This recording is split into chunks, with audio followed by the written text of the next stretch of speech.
Ladies and gentlemen, the people you choose to surround yourself with are one of the greatest influences on who you become, whether you realize it or not. Growth is not just a personal journey, it's a collective environment that either pushes you forward or pulls you back. Your circle quietly sets the standards you begin to live by, not because you consciously agree to it, but because human nature is wired for adaptation. We absorb the energy, habits, and mindset of the people closest to us. It's a silent exchange that happens in the background of daily life, shaping the way we think, speak, and behave. If you're constantly around people who think small, you will slowly find yourself shrinking your own ideas, downplaying your own goals, and second-guessing your potential. It won't be because you don't believe in yourself anymore. It'll be because belief dies slowly when it's not being fed. Conversations that should be about vision and discipline become conversations about complaints and distractions. Dreams start to sound unrealistic. Effort starts to look uncool. Success starts to feel out of reach. The truth is, when you stay surrounded by mediocrity, excellence feels uncomfortable. That's how powerful your circle is. On the other hand, when you align yourself with people who are serious about growth, everything changes. Progress becomes normal, hard work becomes expected, vision becomes contagious. You start to speak a different language, one of ambition, responsibility, and continuous improvement. Being around high-level individuals forces you to confront your own excuses, not because they shame you, but because they make you realize what's actually possible when you stop settling. In a strong circle, discipline is admired, not mocked. Hustle is celebrated, not questioned. It's not about competition, it's about inspiration. Seeing someone you know breaking barriers makes you believe you can break yours too. The right circle also holds you accountable in ways you might not even hold yourself. They won't let you make a habit out of cutting corners or playing small. They'll call you out when you start slipping, and they'll expect more from you because they see more in you. These aren't the friends who let you stay in the same place for years and pretend it's okay. They will challenge you to grow, even when it's uncomfortable, even when it hurts a little. Because real friendship isn't about making you feel good in the moment. It's about making sure you don't waste your potential in the long run. Choosing your circle wisely is not an act of arrogance, it's an act of responsibility. It's understanding that your environment either supports your mission or it sabotages it. Every conversation, every interaction, every piece of advice either feeds your growth or feeds your doubt. There's no neutral ground. You have to be intentional. You have to be brave enough to walk away from what's familiar if it's holding you back, and bold enough to walk into rooms where you feel small, knowing that growth always starts with discomfort. You don't just need friends, you need a circle that forces you to level up. Real friends are not the ones who simply cheer for everything you do. They are the ones who have the courage to tell you when you are falling short of who you could be. Accountability is not about judgment. It's about love. It's about wanting to see you win so badly that they are willing to have uncomfortable conversations with you. They won't sit back and watch you sabotage your own dreams with bad habits, poor decisions, or a lack of effort. They will step in. They will speak up, and sometimes they will be the mirror you don't want but absolutely need. When you're surrounded by people who only tell you what you want to hear, it's easy to stay stuck. It's easy to slip into cycles of procrastination, self-doubt, or excuses because there's no one reminding you of the standard you said you wanted to live by. Real friends don't let you drift away from your goals. They bring you back. They remind you why you started when you feel like quitting. They call you out when you're slacking, and they do it not to tear you down, but to build you back up. Their honesty is not an attack. It's an act of loyalty to your best self. Accountability is one of the rarest and purest forms of support because it requires sacrifice. It's much easier to stay silent, to avoid the hard talks, to let someone continue down a path of wasted potential. But real friends care more about your growth than your temporary approval. They risk being misunderstood because they value your future more than your feelings in a single moment. They are not trying to control you. They are trying to protect you, sometimes even from yourself. The people who hold you accountable believe in you even when you stop believing in yourself. They see the greatness you forget you have. They hear your dreams even when you start speaking with doubt. They don't allow you to lower the bar just because you're tired or afraid. They challenge you to rise higher, to work harder, and to stay true to the promises you made to yourself when you were thinking clearly. Their accountability is a form of love that runs deeper than applause, deeper than comfort, and deeper than approval. Having friends who hold you accountable is a blessing, but it's also a responsibility. You have to be mature enough to accept their correction without seeing it as criticism. You have to recognize that their honesty is a privilege, not a punishment. Weak friendships crumble under the weight of truth, but strong ones grow stronger because they are built on trust, respect, and a shared commitment to becoming better. Real friends won't just stand beside you when you're winning. They'll stand in front of you when you're slipping, blocking the easy path to mediocrity, forcing you to remember who you are. Accountability may sting for a moment, but regret stings for a lifetime. Choose the friends who choose your growth over your comfort every single time. Comfort zones feel safe. They are built on routine, predictability, and the reassurance that nothing unexpected will happen. But what many people don't realize is that comfort zones, while providing temporary peace, slowly suffocate growth. They kill potential not with a loud crash, but with a quiet decay. Every dream, every goal, every breakthrough lives outside of that safe space you've built around yourself. Inside the comfort zone, you can survive, but you cannot truly thrive. You can exist, but you will never discover how far you are capable of going. Staying comfortable means you avoid risk, you avoid failure, you avoid embarrassment. But by avoiding all those things, you also avoid transformation. Growth is messy. It's uncomfortable by nature because it demands you to leave behind habits, beliefs, and mindsets that have kept you stagnant. It forces you to confront your fears head on, to embrace the unknown, and to trust a version of yourself that you haven't even met yet. When you stay in your comfort zone, you're choosing to stay loyal to the current version of yourself, even when deep down, you know you were made for more. The danger of comfort is how quietly it works. It doesn't tell you you're quitting, it tells you you're just being patient. It doesn't say you're settling. It says you're being realistic. It offers 1,000 excuses that sound logical, but are designed to keep you in the same place. Comfort whispers that you have time, that you'll start tomorrow, that it's okay to wait until you feel ready. But readiness is a myth. The truth is you will never feel fully prepared to take the steps that real growth requires. You have to move before you feel like it. You have to act even when you're scared. You have to chase the life you want while your mind is still trying to talk you out of it. The most successful people aren't fearless, they just got tired of letting fear make decisions for them.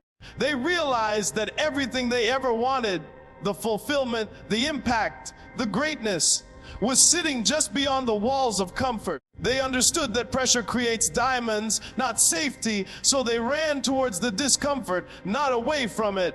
They embraced the awkward beginnings, the painful failures, the lonely nights, because they knew those were the growing pains of transformation.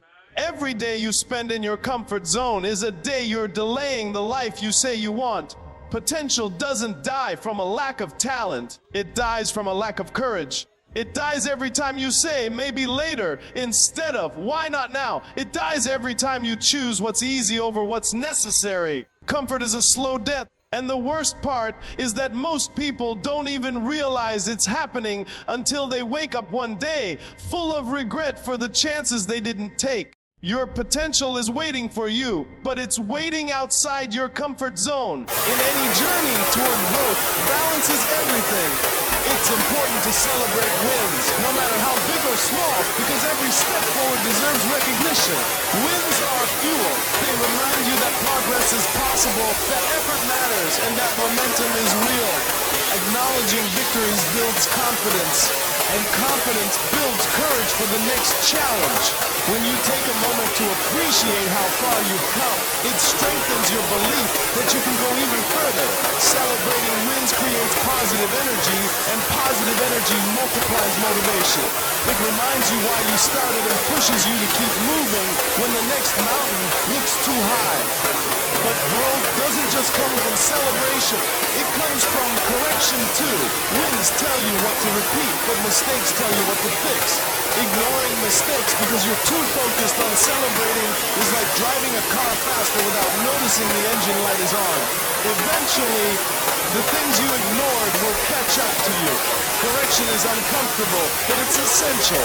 It forces you to confront the parts of yourself or your process that are not working. It demands honesty, self-awareness, and humility. Without correction, you end up repeating the same errors, getting stuck in patterns that limit how far you can really go. There's a danger in only focusing on celebration. It can create a false sense of achievement, where the excitement of the moment blinds you to the areas that still need work. On the other hand, there's also a danger in focusing only on correction. Constantly criticizing yourself without recognizing progress can drain your energy, kill your motivation, and make the journey feel pointless. That's why real growth lives in the balance. Being proud of your wins without becoming blind to your weaknesses. Correcting mistakes is not about tearing yourself down. It's about building yourself up stronger, smarter, and sharper than you were yesterday. It's about being committed to mastery, not just motion. It's about caring enough about your future to be brutally honest with your present. It requires you to detach your self-worth from your performance so that you can look at your mistakes clearly, not emotionally. When you correct without ego, every mistake becomes a lesson instead of a label. The people who grow the fastest are not the ones who avoid mistakes. They are the ones who respond to mistakes with curiosity instead of shame. They ask, what can I learn from this? Instead of, why am I like this? They are the ones who can celebrate their wins without becoming complacent and correct their mistakes without becoming defeated. They understand that both emotions, pride and humility, are necessary. One gives you the strength to push forward. The other gives you the wisdom to push smarter. The journey to your best self is not made up of perfect days or flawless execution. It's made of imperfect tries, honest reflections, earned celebrations, and necessary corrections. The ability to celebrate wins while correcting mistakes is what separates those who plateau from those who rise. Ambition and discipline should not be treated like rare qualities. They should be a normal part of everyday life. Somewhere along the way, people started acting like wanting more for your life was something to be ashamed of, like dreaming big made you arrogant, or working hard made you obsessed. But ambition is not a flaw, and discipline is not a punishment. They are the ingredients of greatness, the foundation of real success. If we are serious about growth, about legacy, about impact, then ambition and discipline need to be normalized, not discouraged. Ambition is simply believing that you have more to give to the world than what is currently visible. It's refusing to settle for a life of quiet regret. It's seeing possibilities where others see limits. And discipline is what turns ambition into reality. Dreams without discipline are just wishes. Discipline is waking up early when you feel like sleeping in. It's choosing long-term rewards over short-term pleasure. It's putting in the work day after day, even when motivation fades, even when no one is clapping, even when the results are still invisible. When ambition and discipline live together, they create unstoppable momentum. The problem is, many environments treat ambition like it's dangerous and discipline like it's extreme. People are taught to be modest with their dreams and casual with their efforts. They are warned not to want too much or try too hard because standing out makes others uncomfortable. But the truth is, playing small does not serve anyone. Shrinking your goals to make other people feel better about themselves is not humility, it's self-betrayal. Real humility is recognizing your gifts and choosing to maximize them, not hide them. When ambition and discipline are normalized, Success becomes normal too. Excellence stops feeling rare and starts feeling expected. You stop seeing hard work as something extraordinary and start seeing it as simply the standard. You stop getting surprised when someone is committed to their vision, and you start questioning why anyone wouldn't be. That shift in mindset is powerful because it raises the baseline of what you expect from yourself and from the people you surround yourself with. It's not about being better than anyone else. It's about being better than who you were yesterday. It's about setting goals so big they scare you and then showing up every single day with the discipline to chase them down step by step. It's about creating an environment where dreaming big is the norm, where being obsessed with your craft is respected, and where sacrificing today's comfort for tomorrow's greatness is seen as wisdom, not madness. Normalize ambition by speaking your dreams out loud without watering them down. Normalize discipline by choosing consistency over excuses even when no one is watching. Be the example that reminds others it's okay to want more and it's powerful to work for it. When ambition and discipline are no longer seen as exceptions but as expectations, greatness stops being a fantasy and starts becoming a lifestyle. Your environment is one of the most powerful forces that will either elevate you or erode you, often without you even noticing it happening. The people you talk to, the conversations you have, the habits you pick up, the energy you absorb, all of it shapes the person you are becoming. It's not just about where you live or work, it's about the atmosphere you allow yourself to breathe every day. If you place a seed in the wrong soil, it doesn't matter how much potential it has, it won't grow. The same truth applies to your life. You could have all the ambition, all the dreams, all the talent, but if you're planted in a toxic, lazy, negative environment, your future will suffer. Energy is contagious. Mindsets are contagious. Standards are contagious. When you are surrounded by people who make excuses, you start thinking excuses are normal. When you spend your time around people who complain about life but do nothing to change it, you start believing that your problems are just something you have to accept. But when you're in an environment where people are building, pushing, learning, and reaching higher, it becomes almost impossible not to stretch yourself too. What you consistently see and hear becomes what you eventually accept and expect for yourself. It's easy to underestimate the small influences around you, but the truth is, your environment is either feeding your growth or feeding your stagnation. Every conversation is planting seeds in your mind. Every atmosphere is either inspiring you or draining you. Every relationship is either calling you to level up or letting you stay small. If you don't control your environment will control you. And most of the time, it will settle you into a version of life far below what you're capable of. Changing your environment doesn't always mean physically moving to a new place, although sometimes it does. More often, it means being intentional about who you give your time to, what content you consume, what conversations you engage in, and what energy you allow to surround you. It means making hard choices about cutting off access to people, habits, and mindsets that no longer align with where you want to go. It means being ruthless about protecting your vision. Even if it makes you feel isolated at times, growth often requires separation before elevation. If you want a strong future, you need to build a strong environment. You need to create spaces, both physically and mentally, that push you toward discipline, ambition, creativity, and resilience. You need to normalize being around people who are better than you in some areas because that pressure forces you to expand. You need to treat your environment like your future depends on it, because it does.